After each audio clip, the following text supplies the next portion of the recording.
दोस्तों नमस्कार, स्वागत है आप सभी के। अगर फिर से आई चलते हैं उत्तर प्रदेश हुआ की ताजा खबरों की, लेकिन उससे पहले अगर आपने अभी तक इस चैनल को सब्सक्राइब नहीं किया तो सब्सक्राइब कर लें, जिससे कि आपको उत्तर प्रदेश हुआ की ताजा खबर रोजाना मिलती रहे। पहली खबर, सपा नेता आजम खान और उनके बेटे अब्दुल्ला आजम को मुरादाबाद की एमपी एमएलए कोर्ट ने 2-2 साल की सजा सुनाई है। 14 साल पुराने हरिद्वार हाईवे जाम के मामले में उनकी मुश्किलें बढ़ गई है। आजम खान पहले एक मामले में सजा पाने के बाद रामपुर सदर सीट से अपनी विधायकी गवा चुके हैं। ऐसे में अब उनके बेटे और स्वार सीट से सपा के विधायक अब्दुल्ला आजम की विधानसभा सदस्यता भी रद्द होने के आसार बन गए हैं। सुप्रीम कोर्ट के आदेश के मुताबिक किसी सांसद या विधायक को किसी मामले में 2 साल या उससे अधिक की सजा होने पर उनकी सदस्यता स्वतः रद्द मानी जाएगी।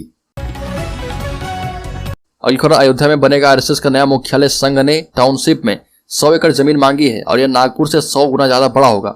राष्ट्रीय स्वयंसेवक संघ 2025 में अपना शताब्दी वर्ष मनाने की तैयारी में है और इससे पहले वह अयोध्या में अपना एक और मुख्यालय बनाना चाहती है।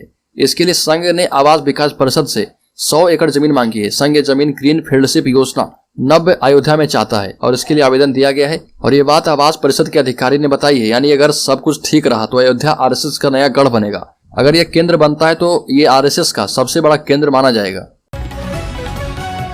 अलीगढ़ झांसी के कलेक्ट्रेट में लोगों की लंबी लाइन लगी है। चेहरे पर परेशानी मगर आंखों में एक आस है कि उनकी डूब चुकी जमा पूंजी वापस मिल पाएगी। ऐसा अनुमान है कि सारा इंडिया समेत चिटफंड कंपनियों में करीब 1800 करोड़ रुपए का उनका निवेश फंस गया है।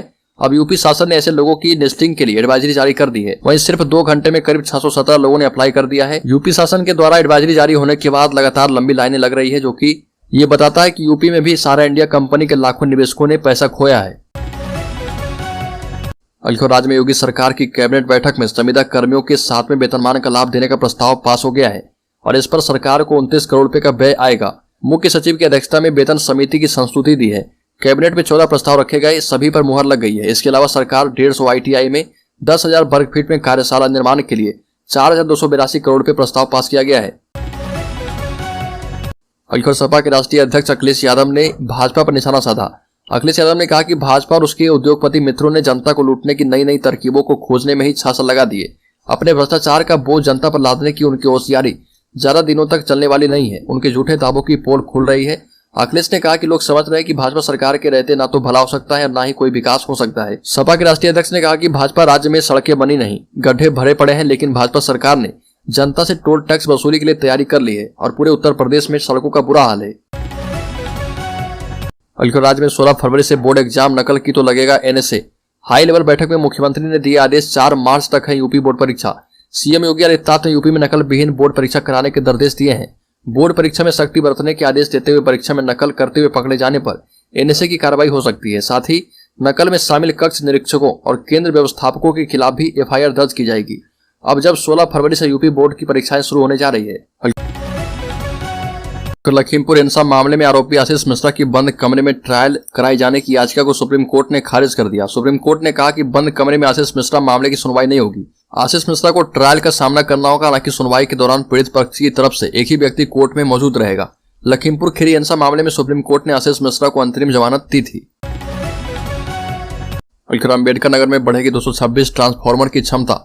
गर्मी में उपभोक्ताओं को सुचारू बिजली मिले, इसके लिए बिजली विभाग ने तैयारी शुरू कर दी है। इसके तहत ओवरलोड से गुजर रहे 226 ट्रांसफार्मर की क्षमता बढ़ेगी। क्षमता बढ़ाने के लिए पावर कॉर्पोरेशन ने शासन को ट्रांसफार्मर की क्षमता बढ़ाए जाने का प्रस्ताव भेज दिया है। क्षमता बढ़ जाने से लगभग 2 लाख की आबादी को सीधा लाभ मिलेगा।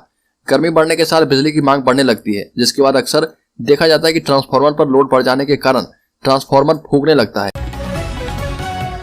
अलीगढ़ कानपुर देहात में बुलडोजर एक्शन के दौरान जिंदा जलकर मां बेटी की मौत, प्रदेश में बढ़ा सियासी पारा। उत्तर प्रदेश के कानपुर देहात में अतिक्रमण हटाने के दौरान मां बेटी की जिंदा जलकर मौत हो गई। अब इस घटना को लेकर प्रदेश में सियासत तेज हो गई है। प्रदेश सरकार की मंत्री प्रदीपा शुक्ला मृतक के परिवार से मिलने पहुंची। वहीं आज मां बेटी की मौत के बाद परिजनों से मिलने कांग्रेस का प्रदेश स्तर का प्रतिनिधिमंडल कानपुर देहात के मड़ौली गाँव पहुंचा। अलीगढ़ राज्य की कैबिनेट बैठक में महत्वपूर्ण फैसले किए गए। हरदोई और लखनऊ की सीमा पर टेक्सटाइल पार्क बनेगा। यूपी कैबिनेट के महत्वपूर्ण फैसले में बताया गया कि गन्ना मूल्य नहीं बढ़ाया गया है। एक्सरे टेक्नीशियन के लिए परिषद का गठन किया जाएगा। साथ ही प्रदेश में 1,96,000 करोड़ रुपए गन्ना मूल्य का भुगतान हो चुका है। वर्तमान सत्र का 72% भुगतान हो गया है। वेतन समिति की संस्तुति को मुख्य सचिव की अध्यक्षता की कमेटी ने मंजूरी दी है और जिन भी संविदा कर्मचारियों की विज्ञापन के आधार पर नियुक्ति हुई थी उन्हें 7वें वेतन का लाभ मिलेगा। 29 करोड़ रुपए का व्यवहार होगा।